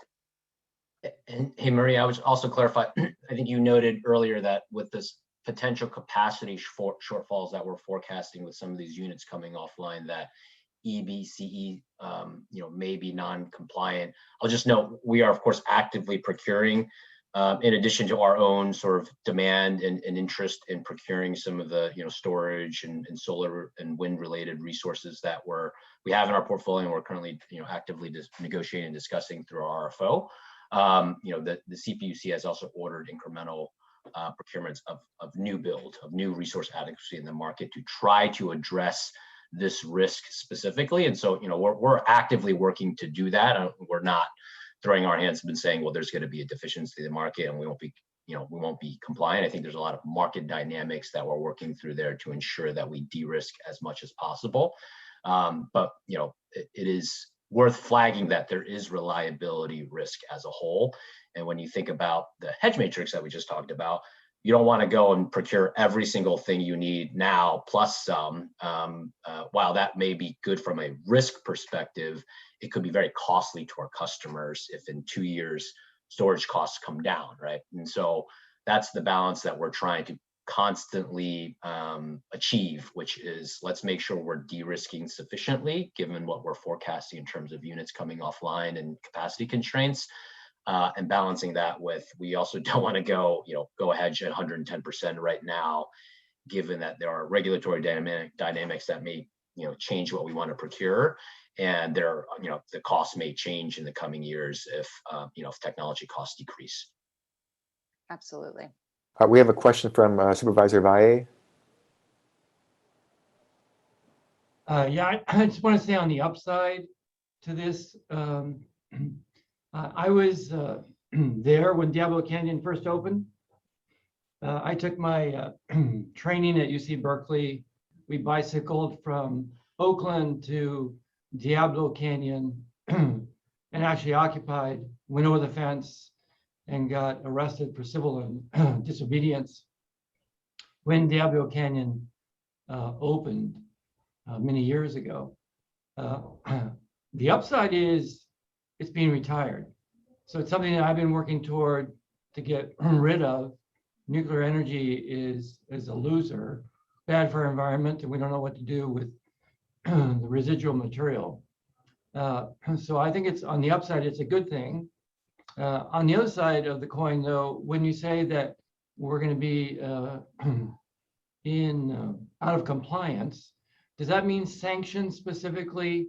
And will those, I guess the ISO will regulate who's in compliance and who isn't, but we don't have much control over that element. So are we, along with several other public agencies that provide power or private agencies that provide power, going to be out of compliance? And are they going to receive similar sanctions? And what are they? Yeah, so. Hey, Marie, I'll just note, I don't anticipate that we will be out of compliance in the coming years. I think there is always risk of that. I mean, we have to meet our regulatory obligations. So I want to make sure to highlight that's not what we anticipate. There's always that risk. And as I noted, you have to balance, what we procure now, whether we leave an open position there. We expect to, procure the resources that we need to be compliant in the coming years, particularly with Diablo Canyon coming offline.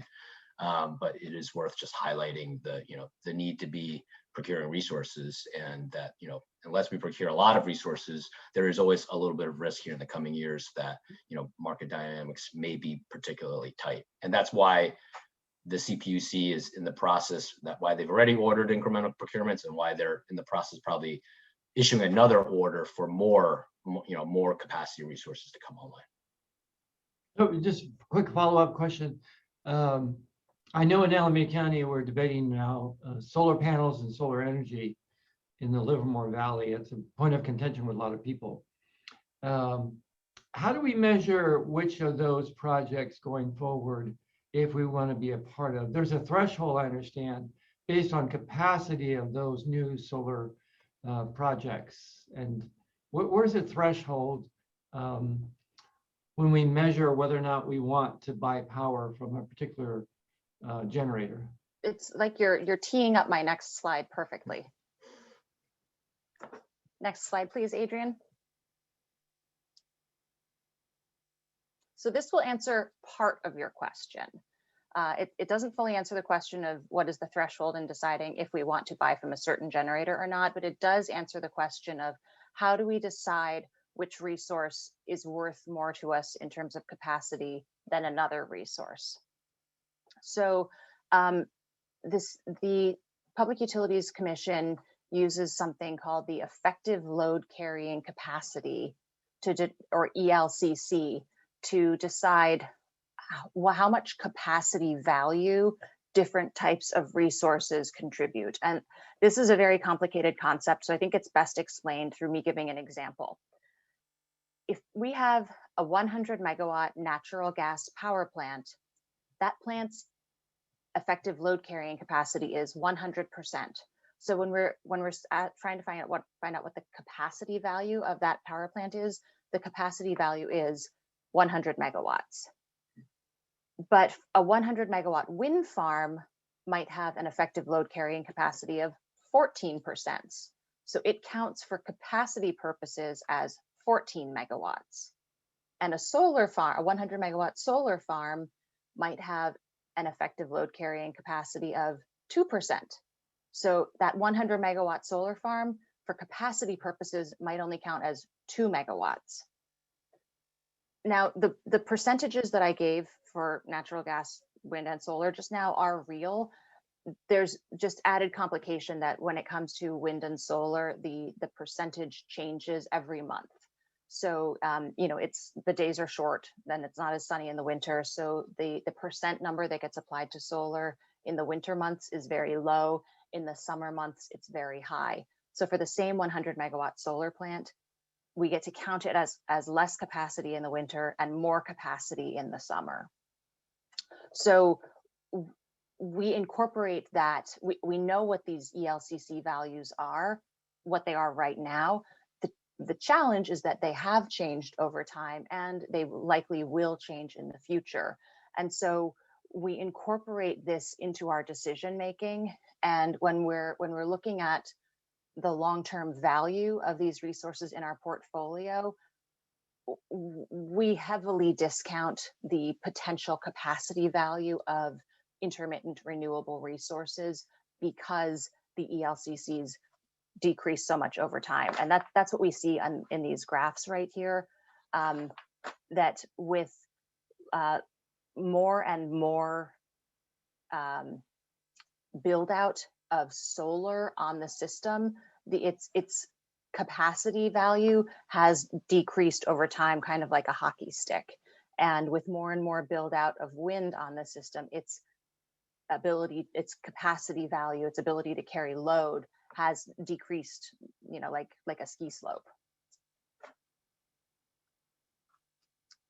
And so the other thing that I just want to point out here is that it's practically impossible for EBCE to meet our complete resource adequacy obligations using only renewable energy resources.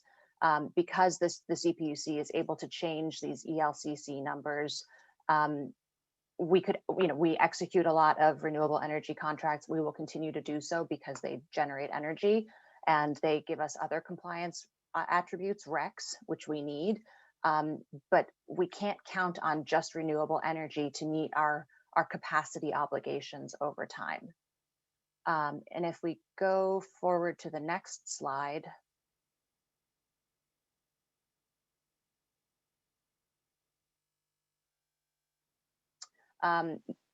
This is another representation of how wind and solar effective load carrying capacities have declined from one year to another. But actually, let's go to the next slide and we'll talk about energy storage.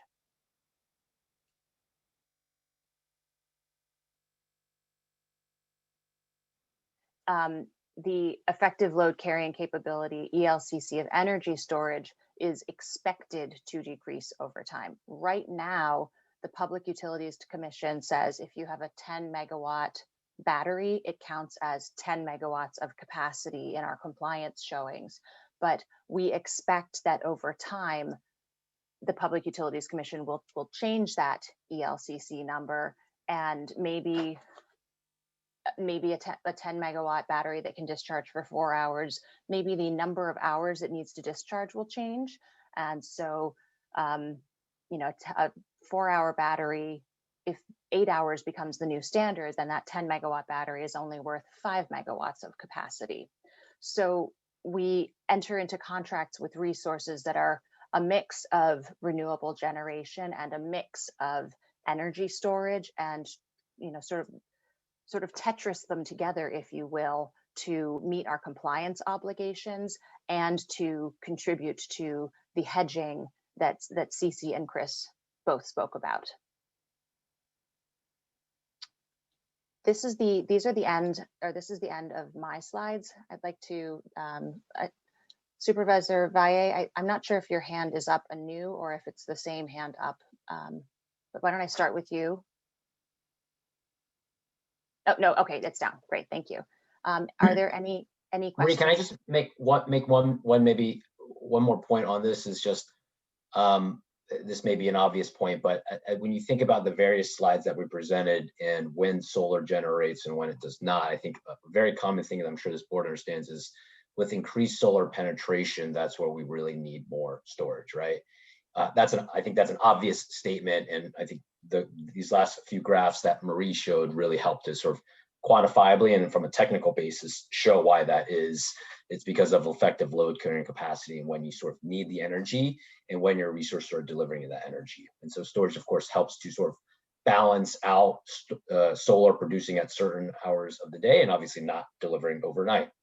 And there's just more and more discussion around long duration storage, right? That's a sort of a common talking point right now in the energy market. And it's an open question as to what are those durations going to need to be at certain points of time. And that's where CPUC and CAISO do analysis to determine, does your RA obligation for storage need to be 4 hours, or does it need to be 6, or does it need to be 8? Because as we lose some of these base load resources or dispatchable resources, we're relying more and more on solar for California's energy. And the more you do that, then obviously you have to extend that storage.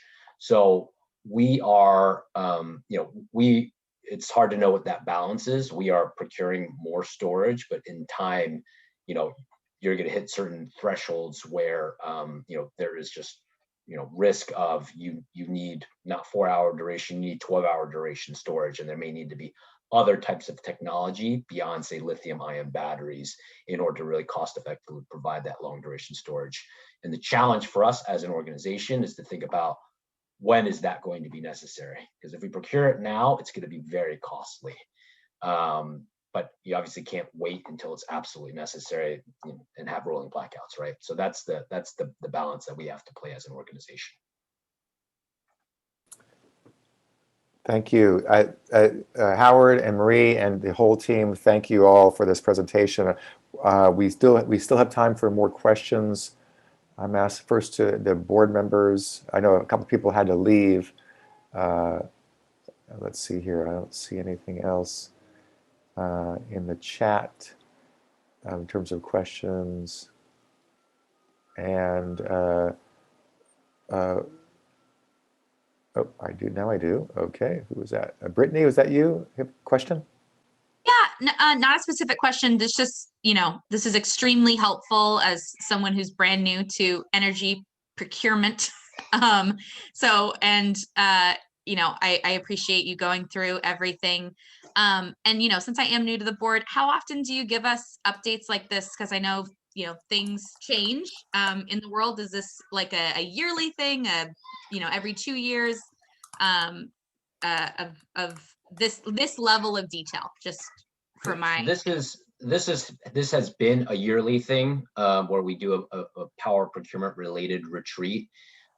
This particular presentation that we're providing here is actually mostly repeat of what we've provided in the past in other power procurement related board retreats, but because of the new board members in place now, we felt that it was valuable to kind of do a refresher of kind of energy markets 101 with all the board members. And so we'll continue to do some of these, and certainly we'll take feedback from the board if there are other topics that you wish to cover in it and do a deeper dive. Otherwise, we'll certainly also come back in the future and propose a refresher, probably some of this, but also add in more material as well. Awesome. Thank you so much. I appreciate it. One other comment I'll make is I do realize, I think Supervisor Valle earlier had asked about RA non-compliance and what are sanctions related to that. And I realized I don't think I actually answered that question, but I did just want to note that there are very explicit penalties that CPUC has in place if a load serving entity is deficient for any particular month for resource adequacy. And I think there's two components. One is a very known component to say, like, okay, there are deficiencies, you haven't shown the number of resources that you need to show. So basically pay this amount of money and sort of cover that deficiency. And I think there's a certain amount that's really based off of there's certain market inefficiencies where the liquidity wasn't there in the market, but there is adequate resources, in CAISO.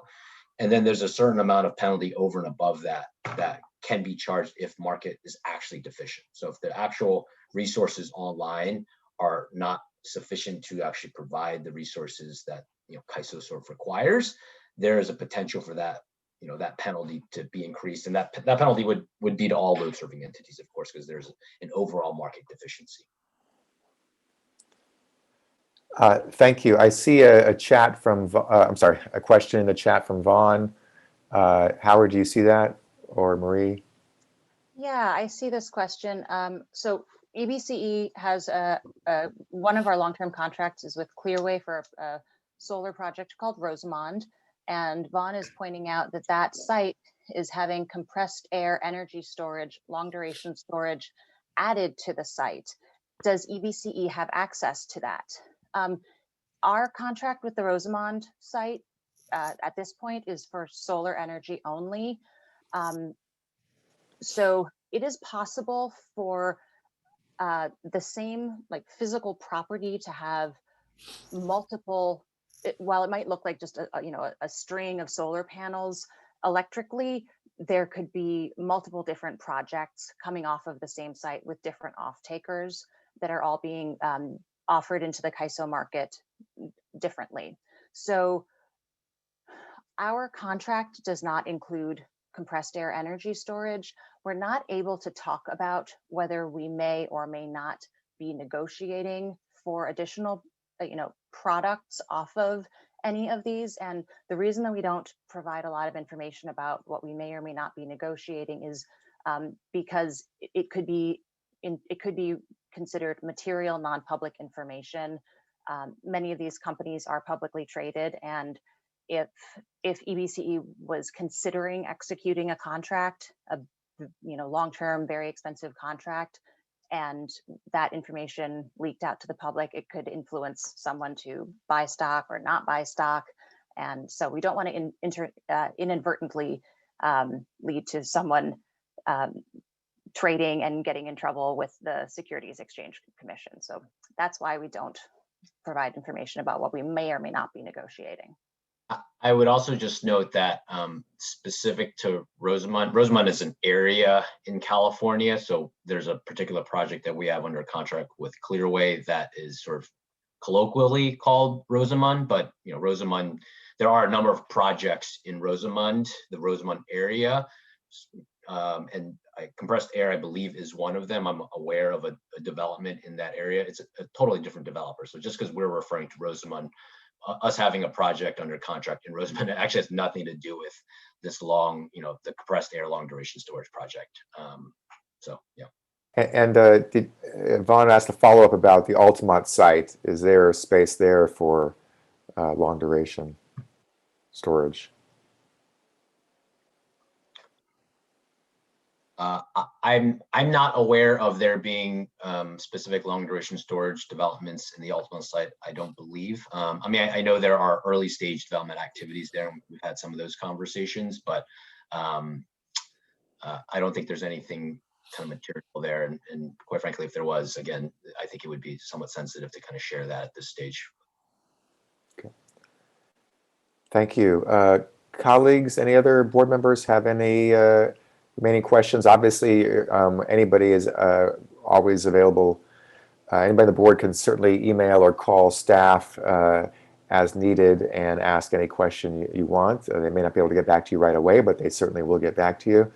And we have a great staff who know what they're doing and they work hard. We're very lucky to have them. And I'm not seeing any more questions here. And again, for those board members who are relatively new to this, you won't be tested on this next week. We're not expecting everybody to memorize everything. It is highly technical and somewhat complex. So it'll take time for everything to sink in as would be expected. So that's okay. Adrian, can you tell us when the date is for the next retreat segment? Yes, the marketing is going to be, let me just pull this up. It's the last thing that I have to get out, but the date is set. Let me just pull up my calendar. It is on, I believe, oh, for the next two. Hold on one second.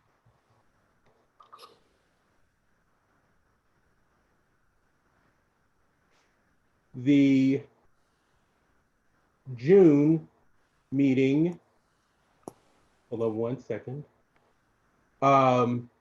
is on, I don't have the date right in front of me.